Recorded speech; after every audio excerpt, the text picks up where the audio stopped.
Oh, what we did is we took the temp sensor out of the crossover pipe, okay, and that's where we're hooked up to. We're spraying the temp sensor.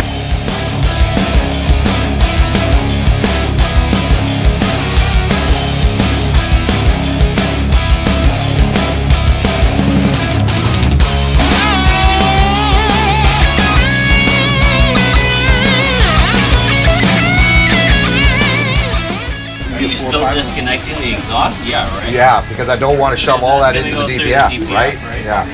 This one here, this machine, you want this one? It does fuel and EGR. You can do injectors, yeah. It can prime, like on you guys, you got big rigs and stuff like that. It'll prime the fuel system for you. This flush has to be done with the vehicle run-in? Yes, always. Yes, because when we're spraying it through the intake, the engine's actually burning. So it's going into the grid heater, it's going into around the valves and then into the combustion chamber and burning off. And then when the EGR is shut off, it's now going through the EGR cooler, back to the manifold, out the turbo, and then out on the ground. So it's washing everything with the EGR system. So that's why we want an oil change done with the